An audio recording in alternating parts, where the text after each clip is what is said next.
Gracias a ti, Diego. ¿Qué tal, Raji? ¿Cómo estás? Un gusto tenerte por aquí. Hola, No Nico. es la primera vez que estás cerca de Codeable y eso nos alegra bastante. Y la razón de ser es que en realidad, digamos, es uno de nuestros principales, tu compañía es uno de nuestros principales hiring partners, ¿no? Aliados estratégicos en empleabilidad. Pero antes de pasar a esto, en realidad, digamos, me encantaría que todos conozcamos un poquito tu historia. Yo la resumo y de ahí tú corriges los vacíos, pero básicamente creo que terminando el colegio, ¿no? A los 17 años te diste cuenta que no existía la carrera de ciencias de la computación en Perú, así que te fuiste a California, a Los Ángeles, si no me equivoco, a estudiar ciencias de la computación, ¿no? Y terminando, trabajaste para una de las compañías, la compañía más grande de mapping, ¿no? Y GIS, que se llama Esri en Estados Unidos. Luego te picó el mundo de las startups, fundaste tu primera compañía, curiosamente de moda, ¿no? Modwalk, y la terminas vendiendo en Nueva York. Y después de eso vuelves a tus orígenes en mapping, ¿no? Fundas Amigo Cloud, que es una compañía de location intelligence que entró a la aceleradora de Stanford y ahí tienes clientes alrededor del mundo. Brother, vas a escribir mi biografía.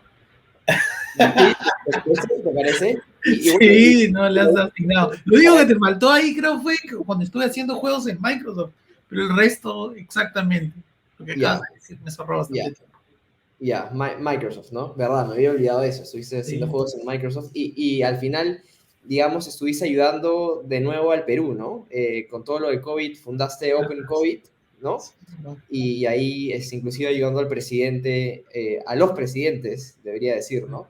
Sí. Vizcarra y de ahí Sagasti en toda la estrategia de aprovechar la data para la pandemia, ¿no? Y peleándome con los ministros de salud que han habido durante el camino también, ¿no? También, eso me faltó. Yo creo que eso es, Rayi, y básicamente, entonces, ahora sí, la razón por la cual, digamos, nos da gusto que estés aquí es por dos cosas, ¿no? O sea, tu amplio conocimiento y experiencia en la industria de la tecnología, de hecho, tú la has visto evolucionar siempre, tú siempre has estado un paso adelante de lo que ha ido pasando en el Perú, porque has estado en Estados Unidos, no viendo las tendencias y cómo de ahí nosotros nos poníamos al día y también porque apuestas por Codeable, ¿no? Entonces, mi primera pregunta, y un poco para complementar lo que decía Diego Torres, es, eh, ¿por qué apuestas por Codeable, ¿no? O sea, ¿qué buscas tú en tus ingenieros, en los ingenieros de Amigo Cloud, y por qué es que contratas al talento de Codeable? Claro, es una buena pregunta. A ver, inicialmente, tú sabes que ahora estoy en California, ¿no? Pero hace unos meses estaba en Lima. Y antes de la pandemia es otro mundo, ¿no? Antes de la pandemia era un mundo, no sé, presencial, ¿no? Igual que nosotros siempre hemos tenido un equipo distribuido, trabajando a diferentes distancias, desde el primer día, ¿no? Del 2014, 13. Pero, pero pues quería tener unas oficinas en Perú, ¿no? Entonces, gente en Arequipa, gente en Lima, y encontrar talento, pues hace 7 años en Perú era un poco difícil, ¿no? O sea, generalmente tenías que ir a Arequipa y buscar una de las dos universidades que enseñaban ciencias de computación, pero luego pues también queríamos tener la oficina en Lima, más porque yo estaba ahí pasando más tiempo físicamente, entonces Ujú. la pregunta era dónde consigues talento, ¿no? En ese caso, nosotros tenemos básicamente este concepto o sea, todo lo que hacemos en la empresa, todo es en inglés en general, ¿no? O sea, todo está también ahí, ¿no? Sabes que todos hablan inglés, excepto una persona, la vendedora en Chile, pero vende tanto que no importa que no hable inglés. Pero en general, todas las conversaciones, los all hands, los emails, las comunicaciones son en inglés, porque es el equipo, el común denominador. Y de ahí vienen varios stacks que salen, ¿no? Eh, en el caso de Perú, siempre ha sido difícil conseguir gente que esté utilizando el último stack. Yo creo que históricamente tenía que ver bastante con que cómo se ha mirado desde el resto del mundo, y te estoy hablando de 5 años para atrás, ¿no? Es Ujú, distinto ujú, ahora. Pero hace ujú. 5 años tú mirabas los desarrolladores que salían de Perú y era simplemente una entidad que estaba customizando las cosas que los ingenieros de Estados Unidos no querían hacer, ¿no? ¿Qué era qué cosa? Bueno, agarramos una extensión en WordPress, agarramos un sistema de Customer Management System que tienen que extenderlo, otro sistema de back office, ¿no? Nunca era como que un lugar donde desarrollabas tecnología nueva, innovativa, lo último, eso no. Y entonces, ¿qué sucedía? Que los lenguajes y los frameworks de la gente que se entrenaba en Perú eran los frameworks antiguos, porque era el código que no se quería desarrollar acá. Entonces tenías programadores en PHP, tenías bastantes programadores que hacían cosas en puro Windows, ¿no? Como sistema operativo, tenías o sea, todas las tecnologías desfasadas, ¿no? Desde hace muchos años nadie quería conseguir, necesitamos hacer esto en PHP, no, consíguete un programador de otro lado. ¿Qué pasaba con nosotros? Que nosotros siempre hemos estado cambiando de stack, ¿no? O sea, primero con Angular, ahora con React, y luego siempre en Django, bla, bla, bla. Entonces, nosotros no hemos tenido esos stacks antiguos, sino los stacks que se utilizan aquí en Estados Unidos constantemente. Y no salían, no habían muchos desarrolladores en Perú que tengan eso. Hasta que digamos que ya ha habido como que un cambio de, digamos, un cambio del rol de Perú en general, ¿no? Y cuando tienes el rol es que, no, ya, ahora hay bastantes startups en Perú, hay tecnología que se desarrolla desde cero en Perú, o cosas como las que de Able que hace también, ¿no? Que trabajan con proyectos como factories para empresas en Estados Unidos. Entonces los stacks ya no son los stacks de vamos a darles esas vainitas que nadie quiere hacer en los lenguajes antiguos, sino son stacks modernos. Codiable nos ofrecía a nosotros como Amigo Cloud una manera de tener gente que había estado entrenada en los stacks modernos, ¿no? Es un shortcut también, ¿no? De gente que aprende simplemente teoría en ciencias de computación. Entonces es como un punto medio. Lo que quieres hacer es conseguir gente de Codiable y mezclarlos con gente que ha tenido, digamos, estudios formales en Computer Science, ¿no? Entonces tienes como que la parte práctica, la parte teórica y meterle a una persona que tenga experiencia por muchos años y digamos, esperar de que entre los tres se peguen esas cosas, ¿no? Sí, y ahí un hincapié en lo último que mencionas. Yo he podido ver de cerca como el trabajo de Amigo Cloud y de hecho cuando entra la gente de Codeable Amigo Cloud siempre están de la mano pues con un ingeniero senior, ¿no? Porque claro, el talento que sale de Codeable es talento junior, ¿no? Talento junior recién formado y la fórmula funciona mucho mejor cuando estás de la mano siendo liderado por un desarrollador senior, ¿no? Sí. Y yo creo que así es como Pero lo bueno también es que apenas salen, los puedes poner en proyectos para trabajar en cosas concretas, ¿no? Porque normalmente cuando sacas a una persona que solo tiene la parte teórica, entonces no tiene la parte de práctica y tienes que darle un ramp-up period para las cosas prácticas, ¿no? Pero si es un proyecto que va a usar React, Django, o cualquier otra cosa, los tiras de arranque al problema porque ya son stacks de los que están acostumbrados. Correcto. Y ahí me atrevería a decir, y tú me corriges si me equivoco, Raji, pero entonces una de las diferencias que tú ves en un graduado de Codeable es justamente, como lo mencionaba Diego, ¿no? O sea, tenemos, Codeable está diseñado a nivel de emular un entorno de trabajo, ¿no? Desde el día uno ya tienes Slack y estás haciendo proyectos y estás comunicándote remoto, versionamiento, Git, ¿no? User stories para armar tus proyectos. Entonces terminas haciendo más de 20 proyectos en los 6 meses y es todos los días, las 8 horas o más. Entonces, digamos que una de las diferencias que tú ves en un grado de Codeable es justamente eso, ¿no? La capacidad es del momento uno empezar a generar, a trabajar en un proyecto real. Exacto. ¿Correcto? Sí, exacto, eso es lo que quieres. Lo que quieres es, por ejemplo, cuando teníamos los proyectos en Chile, ¿no? Bomberos o algo así, estamos haciendo el software para los mapas de bomberos. ahí tirabas, en ese caso, ¿quién estaba de codeable? Ricardo Irupaya. Ricardo, claro. Entonces Ricardo tirabas directo al problema y ¡brum! Y ya podía tener algo listo, ¿no? Porque era un frontend de React, bla, bla, sabe utilizar endpoints de REST, los APIs estaban ahí, simplemente es como que andas esto y otra persona, en ese caso Marco, revisando, diciendo, no, esto lo tienes que hacer de esta manera, esto lo hacemos de otra manera, y haciendo que funcione, ¿no? Correcto. Y eso se liga a mi siguiente pregunta, que es, claramente hay una diversidad de tecnologías, ¿no? O sea, y cada vez van saliendo más, etcétera. Entonces, ahí uno se pregunta, ¿pero qué aprendo, no? O a qué escuela me meto para que me enseñe qué, ¿no? Entonces, nunca vas a tener un match 100% con el stack de la compañía a la cual vas a ir a entrar a trabajar. Y de hecho, creo que eso le pasó a Ricardo. Si bien Ricardo sabía React y varias cosas, Amio Cloud tiene, por ejemplo, un stack bien particular y frameworks bien orientados a la parte Mapas. espacial, ¿no es cierto? Sin embargo, Ricardo comenzó a tomar esas tecnologías también ya aprendiendo en camino, ¿no? Entonces, ¿cómo sueles manejar esto de si alguien postula a Mio Cloud y no comparte en la totalidad del stack de Mio Cloud, ¿no? Claro, lo que tienes que hacer es, tienes que aprender, pues no queda otra. Lo bueno es que hay stacks que son netamente parecidos y stacks que son totalmente distintos, Ya.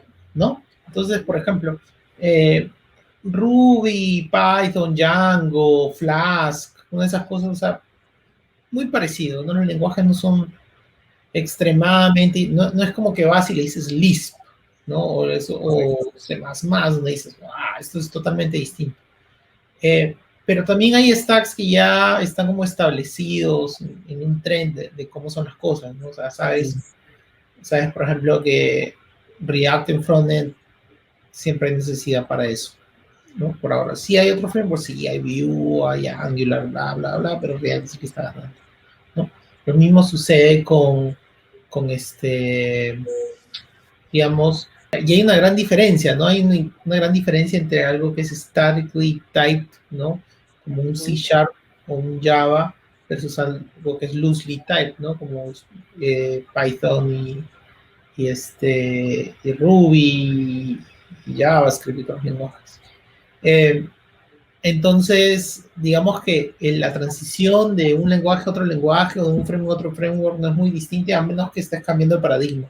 Entonces dices, Correcto. desarrollo asincrónico, ya tienes que escribirlo de otra manera. Entonces, por ahora, esos cambios no son tan radicales, como que ya se ha estabilizado, y una homeostasis ahí donde todo está eh, eh, similar, ¿no? Para ciertos problemas. Otros problemas sí requieren una cosa totalmente distinta.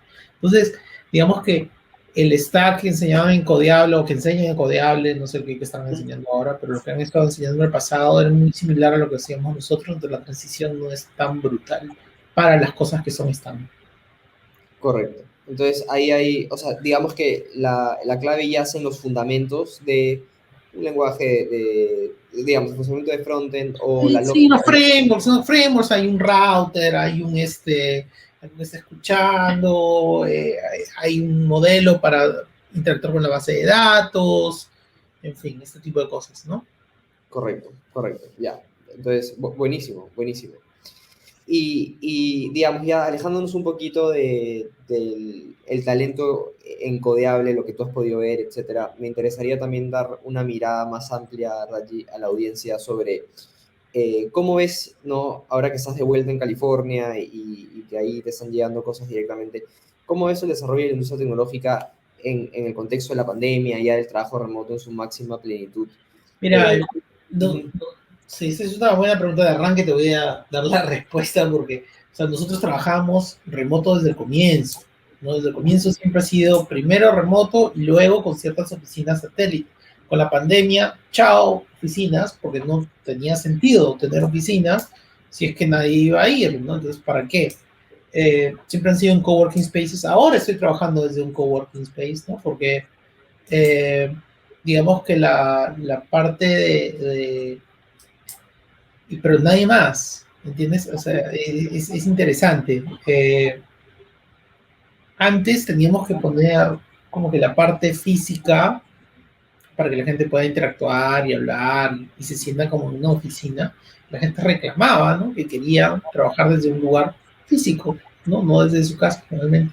Ahora se ve como un riesgo por lo del COVID, ¿no? Es como que, no, también me vas a hacer que vaya a estar la oficina, eh, y que hay mucha gente, ¿verdad? No estoy vacunado todavía, ese tipo de cosas.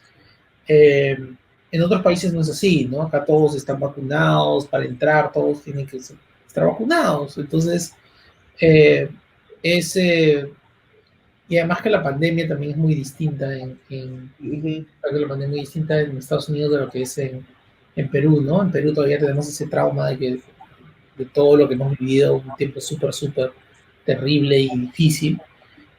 Pero a pesar que la ola está en la parte más baja de todo, todavía existe ese temor se actúa como que todavía está en el pico, ¿no? Con las medidas. Y eso no pasa en otros países. Entonces, acá, por ejemplo, ir a la oficina normal, como si, mañana es como si fuera algo totalmente normal. Pero si Ujú. yo pondría y abriría la oficina en Lima, diría, ahora todos tienen que estar en Lima, tienen que estar yendo ahí, Claro, negativo. Entonces, ¿qué lo poner negativo? No se trata de que vaya, simplemente se trata de que produzcan las cosas correctas. Entonces, eh, no hay oficina por ahora y no hay planes de poner oficinas en Perú. Aquí sí, o sea, estas oficinas están puestas, pero en Perú no. Y creo que la mayor parte de compañías y de empresas, o sea, Google, Facebook, Repo, todas esas compañías de las que tenemos amigos, familiares, o qué sé yo, están luchando por cuándo es que regresan a la oficina. Hay mucha gente que ya no quiere regresar. O sea, digamos como que ha cambiado el sistema y hay obviamente trabajos que requieren cosas presenciales, cosas que tengan que ver con seguridad, con defensa nacional, eso no lo puedes hacer en remoto, simplemente por cómo están hechas el sistema, ¿no? Pero si no son cosas de defensa, no son cosas digamos, inteligencia o algo que requiere un ambiente súper seguro, la mayor parte de trabajos es remoto, ¿no? Entonces, tus herramientas remotas son las mismas, esto es Slack, esto Inglés, tu Google Meet, tu Zoom, GitHub, GitLab, lo que sea que estés utilizando, son ujú. las mismas herramientas de siempre, solo que desde tu casa, ¿no? Correcto, correcto. Ok, súper alineados ahí también. Y abrimos un ratito en el chat algunas preguntas para ti. Y de hecho hay varias que también son como para Codeable en general. Yo les voy a filtrar y las voy a responder luego.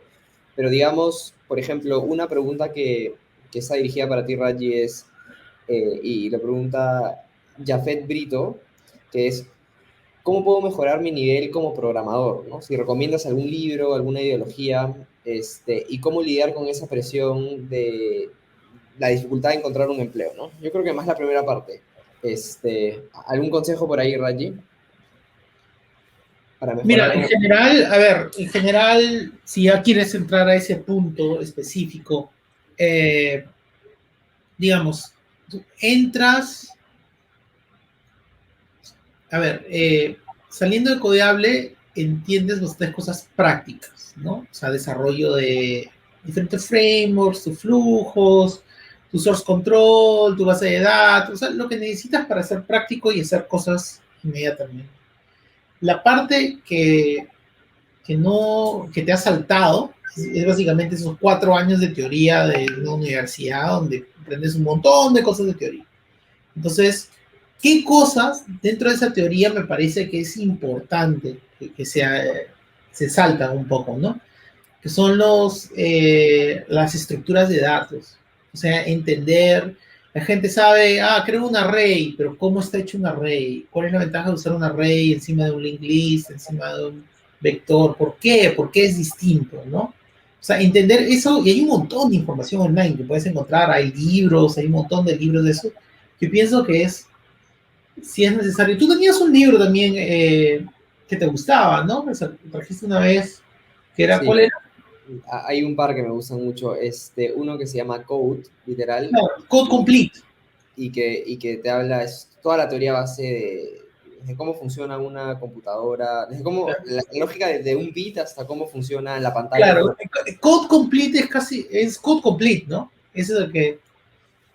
Es Code nada más, creo, ¿ah? Pero podría ser que hay una nueva versión que se llama Code Complete, pero es Code. Y de ahí Sí. otro que me gusta mucho es el de patrones de diseño, ¿no? Design Patterns, donde ya es... No, es que hay otro que es code complete, ya. Code es el que tú habías traído, que básicamente es como un crash course de todo computer science, ¿no? Es interesante cuando yo empecé a ojear, eso estaba muy bueno. Eh, pero hay otro que es Code Complete, que se trata más de patrones, de cómo escribir software en general. Creo que eso es lo que falta a veces, que es lo que aprendes con con práctica, ¿no? O sea, cómo estructuras tu código. Ujú. Code Complete es un libro antiguazo, pero que sirve justo para eso, es buenísimo. Del 93, inclusive, alucina. O sea, es antiguo, pero es súper relevante. Hay otros que son para hacer refactoring, ¿no? Entonces, ese es el otro pedazo donde falla la gente constantemente, con y sin CS degrees, que es cuando ves un montón de código que está desordenado, ¿cómo lo ordenas? No cómo lo haces para que lo puedas mantener. Que funcione no es suficiente, ¿no? Entonces tienes que estar en un proceso constante de refactoring. Y tú sabes cuál es el costo de no hacer refactoring. O sea, tú no haces refactoring por 2 años y luego tienes que acabas como un monstruo que tienes que hacer refactoring y gastar tiempo, ¿no? O sea, ok, ¿qué estamos haciendo? Estamos gastando 3 meses en hacer un refactoring de todo este pedazo de acá para que funcione. O sea, pausa Correcto. todo, 3 meses, 4 meses de reescribir y ordenar las cosas. No quieres hacer eso. Lo que quieres es un buen programador, un buen ingeniero de software, escribe código y cuando encuentras pedazos que podrían ser, digamos, reestructurados de otra manera, lo vas haciendo constantemente con todos tus commits, ¿no? Entonces, es parte del flujo continuo de tu trabajo continuo, haces que el software se pueda mantener mejor y sea más fácil para otras personas mantenerlo, ¿no? Entonces, dentro de eso, no te tienes que inventar patrones. Existen design patterns de cosas que ya se utilizan, ¿no? ¿Qué es lo que te sirve? Tú miras un design pattern y dices, ah, ya entiendo que está intentando estructurar, sin tener que haber leído todo y tener que absorberlo todo, ¿no? Ah, ese es un factory pattern, ah, ese es un adapter pattern, ese es una, en fin, hay una lista de varios, ¿no? Consumer, producer, model, ya saben lo que está creando. Entonces, y eso también te ayuda para aprender otros lenguajes en el futuro. Cuando estás intentando aprender otro lenguaje, digamos que la sintaxis cambia, pero los patrones son los mismos, ¿no? Entonces, eso, o sea, eso es lo que aprendería yo, ¿no? O sea, estructuras de datos y esos, cómo hacer refactoring correctamente, acostumbrar a hacerlo continuamente, ¿no? Eh, esos patrones que vienen con experiencia, ¿no? Aprender de los desde antes. Perfecto, perfecto. Sí, de acuerdo. Y ahí, retomando un poco sobre, me acordé pues que Ricardo, de hecho, también de ahí lo mandaste a un proyecto directamente con una compañía de Stanford en Estados Unidos, ¿no? Sale Internet. Y algo que me acuerdo que me mencionaste en su momento fue como esa capacidad de lanzar a un graduado de Codeable a un entorno de trabajo 100% en inglés, ¿no? 100% en inglés, debido a que en Codeable tenemos un programa de inglés que corre en paralelo con el programa de tecnología, ¿no? Entonces, ¿qué tal fue tu experiencia, qué tal fue tu experiencia lanzando a un graduado de Codeable a un proyecto 100% en inglés de Estados Unidos, ¿no? Claro, o sea, la pregunta es, ¿qué tan importante es el inglés? No, no sé si te entendí bien. Sí, sí, sí, un poco, o sea, reafirmar, O sea, si no sabes hablar inglés, básicamente vas a ganar la mitad de lo que sea que podrías ganar, ¿no? O sea, te estás limitando increíblemente porque, o sea, no tienes acceso a la documentación, no tienes acceso a los chat rooms, no tienes acceso a leer las respuestas en Stack Overflow, no tienes acceso a todo lo que necesitas para hacer tu chamba, ¿no? Es un hándicap demasiado grande que es autohecho, ¿no? O sea, es el lenguaje que tienes que saber usar para poder hacer tu trabajo. Ujú, ujú, ujú. Y hay mucha No, gente, o sea, nosotros hemos tenido gente también que no hablaba inglés en otros proyectos muy específicos que eran específicamente para Perú. Y sufres un poco más, sufres más para en mi misma chamba simplemente por la documentación. No, no, no es igual. perfecto, perfecto. De acuerdo, Raji. Hay una pregunta más que creo que hace un follow-up a lo que mencionabas. Carlos Alberto pregunta si tú crees que es necesario conocer varios lenguajes de programación para poder tener mayores oportunidades o tal vez enfocarte más en menos. ¿Cuál es tu mirada en base a la experiencia? A ver, eh, yo no sé cuántos lenguajes sé ¿ya? O que he utilizado, pero son varios. Son varios. Son fácil más de 15, ¿no? Ujú. Profesionalmente, no jugando, sino siendo Claro, algo para, ¿no?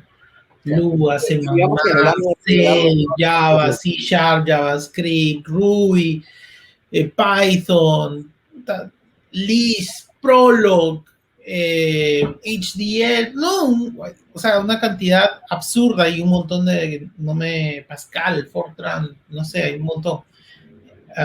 Al final, Go, al final no importa, ¿no? Porque, o sea, tú tienes que saber, no es la cantidad de lenguaje que sabes, sino que tienes que entender los conceptos detrás. Mira, aprender, tú sabes que son clases y entiendes los conceptos polimorfismo, encapsulation, inheritance, overriding, todas esas tonterías de objetos, por ejemplo.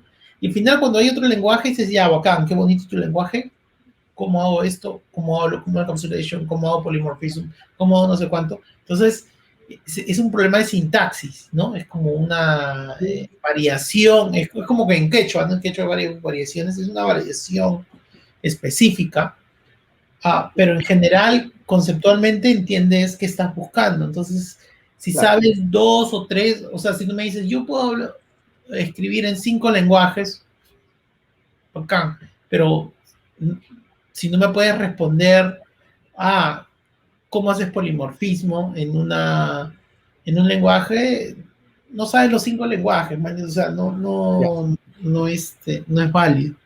claro. Entonces, de nuevo volviendo a los fundamentos, ¿no? A algoritmos, o sea, y al final te permite trasladar eso a diferentes lenguajes. Bueno, Ujú. de acuerdo con eso, Raji. Y hay muchas más preguntas sobre el programa, yo me voy a quedar respondiéndolas en unos minutos, pero para cerrar este espacio contigo, Raji, y te lo voy a poner tal vez un poquito difícil porque te voy a pedir que lo resumas, es en un par de, en un par de, ¿cuáles son las dos cosas que más te gustan como empleador, que más te gustan de los graduados de Codeable? ¿Qué más me gusta? Que salen con las partes prácticas listas para hacer un proyecto, ¿no? Entonces, normalmente, eh, y que es un stack parecido al de nosotros. Entonces, en general y no solo el de nosotros, es un stack parecido al de la industria, ¿no? Entonces, ese learning curve es bajo y ya no tienes que preocuparte en esas otras cosas, ¿no? Que no necesariamente es lo que sucede con otros programas de ciencia de computación. Eh, sí me gustaría que aprendan más algoritmos. A mí alguien acá estaba mencionando Clean Code, por ejemplo, que es eh, de patrones, Ujú. ¿no? Eh, yo mencionaba Code Complete, tú mencionabas Code y la otra persona ha puesto Clean Code. Al final los 3 libros son excelentes. Entonces, sí, sí, aprender un poquito más de los patrones, ¿no? Y refactoring, yo creo que eso es, con eso yo estaría súper, súper contento, pero cuando salen ya con algo que puedes utilizar, nosotros a veces podemos llenar los huequitos que hay, ¿no? Buenísimo, buenísimo, Raji. Digamos, no te quiero quitar más tiempo del planeado. Acá hay un montón de preguntas que ya me quedo respondiendo yo con el equipo. Y una vez más, agradecerte por estar con nosotros, siempre, siempre con disponibilidad para Codeable y siempre queriendo contratar gente de Codeable también, así que eso nos encanta. Y nada, de hecho ya te conté que se están graduando, la promoción 4 se está graduando entre noviembre y diciembre, o sea, tenemos una Ah, semana de mira, empleabilidad ahí y ya ahí te voy a referir gente también, como siempre. perfecto. Eh, Nada, Raji, suerte. Estás en San Diego, ¿verdad? Ahorita estoy en San Diego, sí. En San Diego, buenísimo. Planes de Hace quedarte ahí a largo sol, plazo. un solazo increíble, no te imaginas, todos los días hace sol. O sea, en comparación con San Francisco, normalmente tú sabes que estuve 11 años en San Francisco y siempre estaba nublado, o sea, siempre tenías que salir un poquito para ver el sol. Qué bestia para ver sol todos los días acá, ¿no? Es otra cosa. Sí. Bueno, qué suerte la tuya. Acá estamos con mucho frío, pero ya llegará, ya llega el verano. Bueno, Raji, me Listo, despido, te agradezco nuevamente y estamos como siempre en comunicación y trabajando juntos entre Amino Cloud y Codeable. listo. Un saludo a todos y sí, a lo que dicen que JavaScript, obviamente JavaScript es importante. Hasta luego. Chao. Chao, Raji, un gustazo.